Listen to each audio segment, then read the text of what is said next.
tuer un drone qui a fait 18 secondes sur son territoire en sachant que c'est un drone qui venait du Mali. Du Mali. C'est pas possible. L'Algérie ne peut pas se permettre ça. Et quand j'entends des propos péremptoires sur le fait que, sur la localisation du drone, alors que les militaires eux-mêmes sont encore prudents et circonspects, oui. Et de tels propos qui sont appuyés par le fait que une enquête malienne aurait été bâclée, que ce ne seraient pas des données, mais les gens, il ne faut pas dire ce genre de choses. Qu'est-ce qui, sur la base de quoi, à quel moment avez-vous évalué l'enquête malienne et sur la base de quoi dites-vous que c'est brouillon, mais que l'Algérie aurait, elle, des données qui seraient plus exactes, plus pertinentes? Vous avez évalué ça à quel moment? Vous avez accédé à ces fichiers qui sont censés être des fichiers classifiés, mais on ne vous donne pas des données de ce genre-là, ça ne circule pas sur Internet. Donc, il faut qu'on évite ce genre de propos et au point de dire que d'appeler les pays de l'AES ces fameux pays. Ne faisons pas ça, ce n'est pas bien. Il y a des expressions qui sont maladroites. Il faut faire attention. Dire que c'est ces fameux pays de l'AES, c'est faire preuve de quelque chose qui étonne. On se dit, mais pourquoi il dit ça?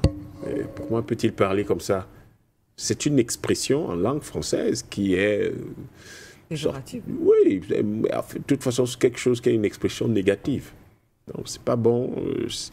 Nous devons savoir que le combat que nous menons, qui est le combat panafricaniste, signifie que nous allons faire un exercice et un effort d'objectivité, de sens critique, de distance, de détachement par rapport à toute chose. Une froideur qui pourrait s'assimiler à de...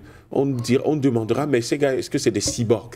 Vous n'avez pas à mettre des émotions là-dessus. Vous n'avez pas à mettre en avant le fait que vous soyez malien, algérien, camerounais, centrafricain, zimbabwéen ou je ne sais pas trop quoi. Non, pas du tout.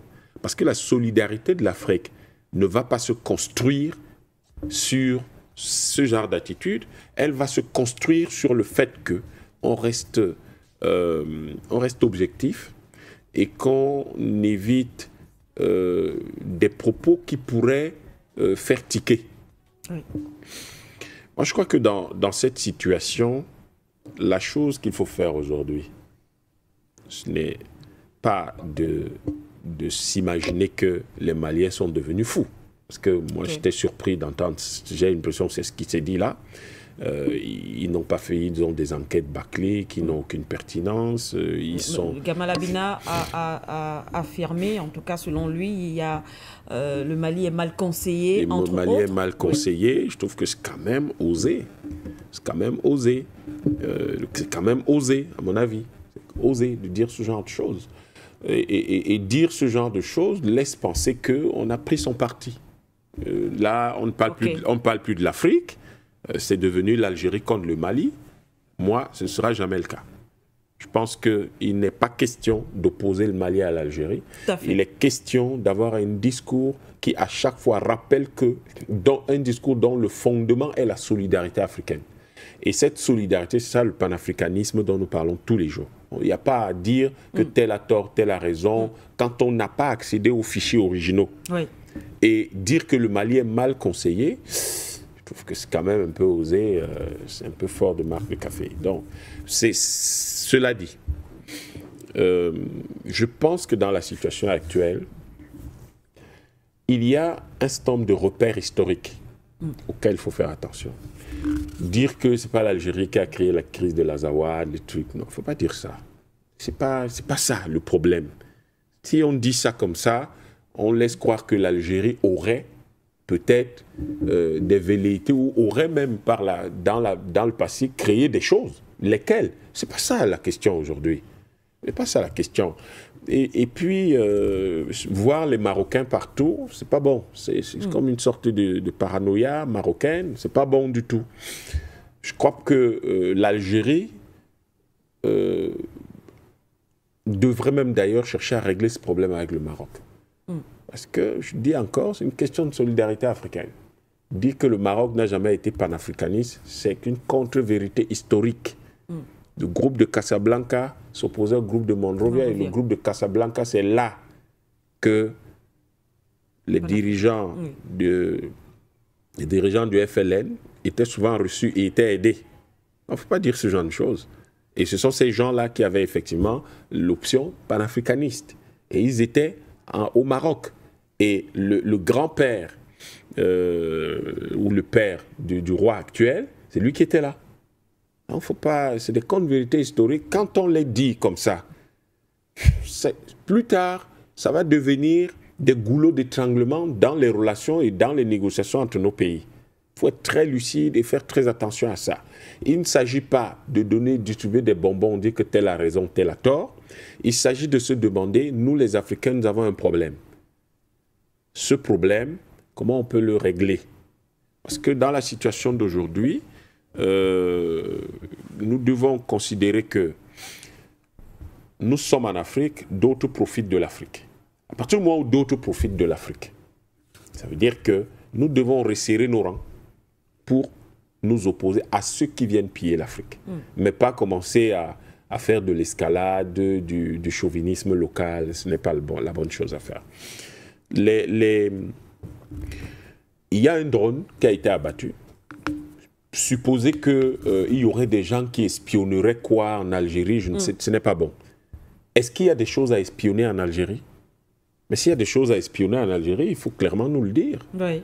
Mais si on pense que l'Algérie est un pays qui est le voisin du Mali et que le voisin du Mali, ils doivent s'entendre, il faut donc pas, il faut aller dans le sens de prôner le fait que ces deux-là s'entendent. Mais si on suppose qu'il y a des Israéliens, il y a des Marocains, il y aurait des gens qui ont des choses à espionner en Algérie, est-ce qu'il y aurait des choses qu'on devrait espionner en Algérie?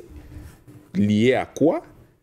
Bon, j'ai entendu la question de la mine d'or, mais on sait très bien qu'au fond, c'est historiquement, ces fameuses mines d'or, on sait à qui elles appartiennent. Il ne faut pas soulever ce genre de problème. Si vous soulevez ce genre de problème, on va vous dire, avant la pénétration coloniale, qui exploitait ces mines d'or. C'est connu, ce n'est pas des choses qui sont inconnues. On sait qui exploitait ces mines d'or, donc on sait qui contrôlait cette partie du Sahara.